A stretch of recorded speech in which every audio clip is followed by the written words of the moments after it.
Welcome back to the channel. I'm Melissa and this is Jessica, and in today's video we're going to share with you 5 steps to lose your first 10 pounds without cardio, and these might surprise you because they are so simple to do. Oftentimes when it comes to weight loss, you tend to overcomplicate things. You think you either need to do endless hours of cardio or you need to find the newest and latest diet trend, do shakes or weight loss pills, whatever nonsense is out there. In all honesty, you think that you have to suffer in order to lose weight. You don't have to suffer at all, and you don't even have to do any cardio to lose your first 10 pounds. Step number 1, target.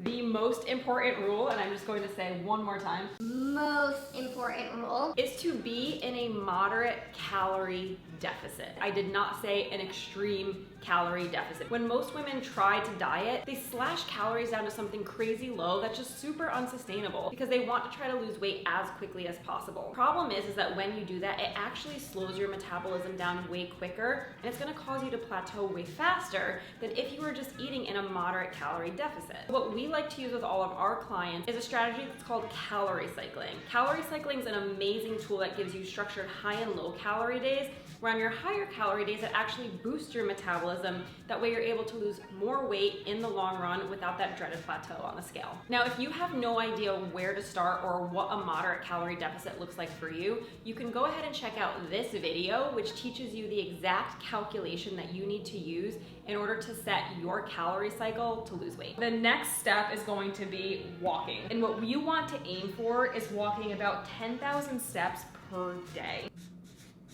Why are steps so important? When you are trying to lose weight, you think that you just need to go to the gym, get a workout in, but then when you think about the rest of your day, you're really only moving your body for what? A dedicated 30 or 45 minutes or even an hour, maybe. But then what about the other 23 hours in the day? You need to move your body. Going for a walk is not only important for your cardiovascular health, but it also helps with digestion. And on top of that, walking 10,000 steps a day burns about 500 calories. If you do the math and you're walking 10,000 steps a day, 500 times 7 days in a week gives you 3,500 calories, which means you would essentially lose 1 pound a week if you truly are walking 10,000 steps a day and you're eating in a deficit or even at maintenance. Outside of that, going for walks is nice for your mental health. It gives you a break from sitting at your desk all day or being cooped up inside all day. Make sure to structure your walks for either in the morning, get some sunlight before you go to work, maybe at your lunch break, or even in the evening after dinner. Step number 3 is prioritizing strength training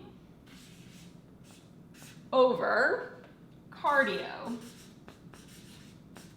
So good. In prioritizing strength training over cardio, this is an extremely important step if you're trying to lose your first 10 pounds, especially doing it without cardio. I want to talk a little bit more about why it's so much better and more beneficial to start strength training instead of doing so much cardio. Just the same way that your metabolism can become adapted to a low level of calories, it can also become adapted to high levels of output. Over time, your body is just trying to figure out all of the new stimulus that you're inflicting upon it, and it's trying to figure out how does it get back to more of a balanced state. So that means if you're doing 30 minutes of cardio and you're burning, let's say, 200 calories, your body realizes that it's actually expending a lot of energy while doing that cardio session. Over time, it's going to become more and more efficient and recognize that pattern. It'll actually slow down your metabolism to make sure that you're burning fewer and fewer calories. That way it's preserving that precious energy. What this means for you is that eventually you're going to have to do longer and longer cardio sessions in order to get the same level of calories burned. I know that it can feel like cardio is extremely rewarding. You feel like you're getting in a great workout because you're probably sweating, you're probably out of breath, like your muscles are burning, everything hurts. It just feels like you're expending a lot of energy. I think so many people equate cardio with weight loss because you are sweating and you are out of breath and you feel like you've actually put in a lot of effort towards that exercise. Cardio does not specifically help target body fat. When you are expending a lot of energy through cardio, your body is going to search for energy elsewhere, and that means it's going to start to break down both your fat and your muscle tissue in order to make up for that lost energy, right? It has to get energy from somewhere. So this is why it's so important to make sure that when you are in a fat loss phase, you are strength training, because we want to make sure that we're preserving as much of your lean muscle tissue as you possibly can. Now, this is important for a couple of reasons. The first being that we don't want to lose muscle mass. Number one, aesthetically, it's not the most attractive look when you have that like melty candle look, right? You're kind of saggy, you have no real shape, there's no real muscle mass. Yeah, and like you think about like a runner's body versus maybe like an athlete's body, like right? what you see on the cover of Shape magazine, exactly, right? Like you have the nice toned shoulders, you have the nice toned arms, nice glutes, nice butt, nice legs. Like that's the look that you're going for. You're not going to get that by doing cardio alone. The second thing why strength training is so important and why we want to preserve so much muscle tissue is because the more muscle tissue that you have, the more calories that you're going to burn throughout the day just by doing absolutely nothing. For example, if me and Melissa both weighed the exact same amount, but I have more lean muscle than she does, we could both be sitting on the couch doing absolutely nothing, but I'll burn way more calories than she will just by sitting there. I'm going to stay leaner, and it's less likely for me to gain weight than it is for her to gain weight simply because I have more muscle tissue on my frame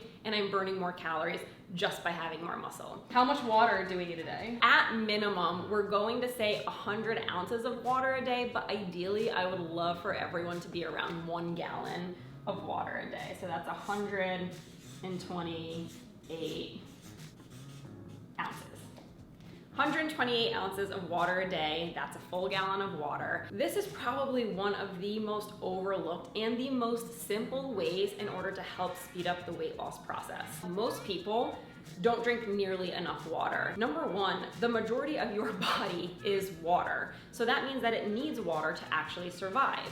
Water is super important to help make sure that you are digesting your food properly and help partition all of those nutrients from your food, right? Shuttle all over your body to be used for different things like repairing your muscle or growing your hair or even like cognition for your brain. That way you can form articulate sentences and think through advanced complex things at work. But in addition to that, we have to remember that if you're not drinking enough water, you're actually going to be dehydrated.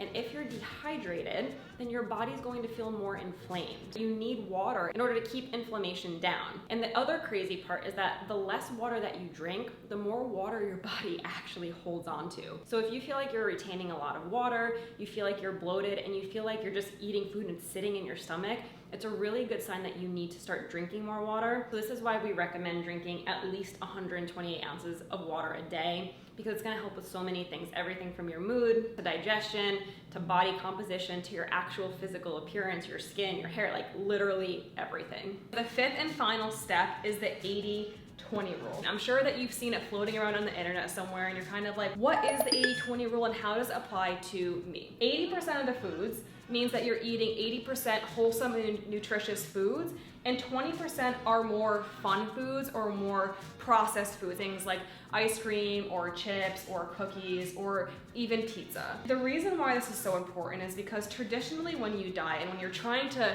get those 10 pounds off, you think you need to eat all 80% foods and only 80% foods. Like you can never have any of these 20% foods. And what happens is when you're only eating diet foods, you start to get really burnt out and you're like, oh my God, like all I want is that Oreo cookie. Or all I want is an ice cream with my family, or all I want is to be able to enjoy pizza night with my family and not have to just have a salad again. And so you start to get burnt out and eventually you snap.